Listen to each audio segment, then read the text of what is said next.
Hello বন্ধুরা, আমি চলে এলাম ঝুমা পাকশালাতে। আজকে আমি তোমাদেরকে একটা খুব ছোট্ট একটা রেসিপি দেখাচ্ছি। দেখো, পালংয়ের টিক্কি। এই পালং টিক্কি বানাতে দেখো আমার লাগবে হলো এই পালং শাক। এখানে আমি 250 পালং শাক কুচি করে নিয়েছি, একদম ধুয়ে ঠুয়ে রেখেছি ভালো করে।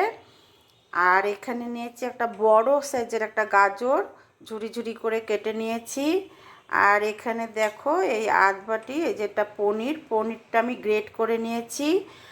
আর লাগবে এটা আমি আলু সেদ্ধ করে নিয়েছি, একটা বড় আলু সেদ্ধ করে নিয়েছি।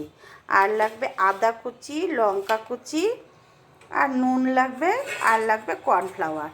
যাই হোক, এবার তোমরা দেখো আমি কি করে তৈরিটা করছি। আমি এই দেখো বাটিটার মধ্যে একটা পাত্র নিলাম, সেই পাত্রটার মধ্যে আমি পালং কুচিগুলো দিয়ে দিলাম, আর দিয়ে দিচ্ছি গাজর কুচি, আর দিয়ে দেব তোমার এই যে পনির যে গ্রেটটা করে রেখেছি পনির গ্রেটটা দিয়ে দিলাম। আর দেব তোমার কিছু আদা কুচি, এই অল্প করে আদা কুচিটা দেব। আর দেব যে যেমন ঝাল খাও সে সেরকম পরিমাণে ঝালটা দেবে, লঙ্কা কুচিটা। যাই হোক, এই যে দিয়ে দিলাম। দেখো, দেবো হলো দেখো চিনেবাদাম কিছু আমি মানে থেতো করে নিয়েছি। আমার কাছে বেশি একটা ছিল না চিনেবাদামটা, তার একটু হলে ভালো হতো। যাই হোক, যতটুকু আছে আমি ততটুকুই দিয়ে দিচ্ছি।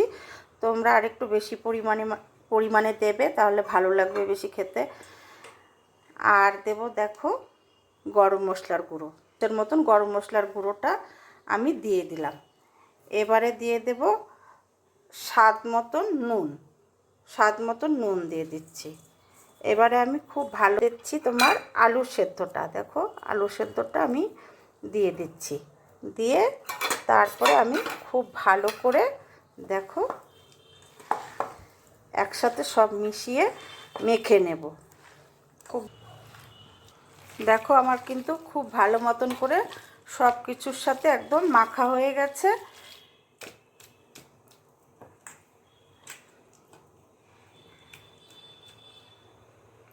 এবারে আমি কর্নফ্লাওয়ার দিয়ে দিচ্ছি। দেখো,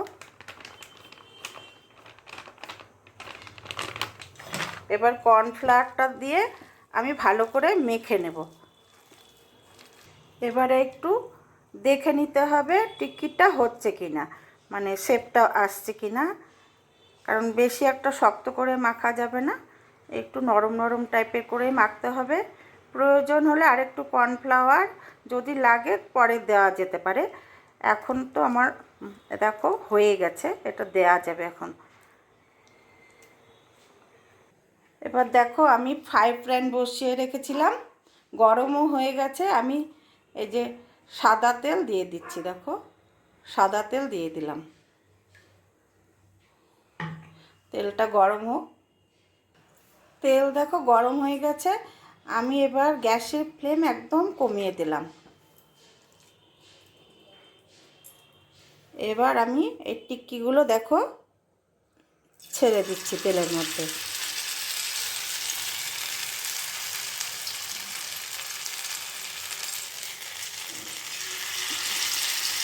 এইভাবে আমি সবগুলো টিক্কি তৈরি করে নেব।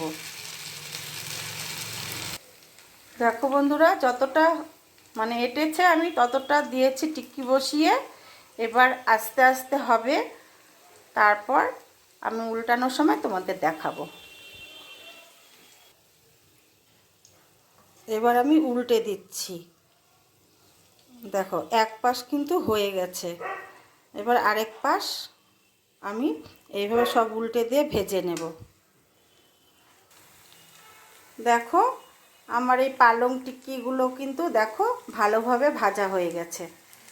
এই যে দেখো আমি নামিয়ে দিচ্ছি, থালাটার মধ্যে দেখো নামিয়ে দিচ্ছি। এইভাবে সমস্ত পালং টিক্কিগুলো আমি ভেজে নেব। দেখো আবার এই যে আমি আবার সাজিয়ে দেব। দেখো বন্ধুরা, তোমাদের এই পনির টিক্কিটা কেমন লাগলো? ভালো লাগলে আমাকে লাইক কমেন্ট করে জানিও, শেয়ার করো। সকলে ভালো থেকো, সুস্থ থেকো। এটা কিন্তু সন্ধ্যাবেলায় জলখাবারেও বেশ ভালো লাগবে, এই পনির টিক্কি সস দিয়ে খেতে।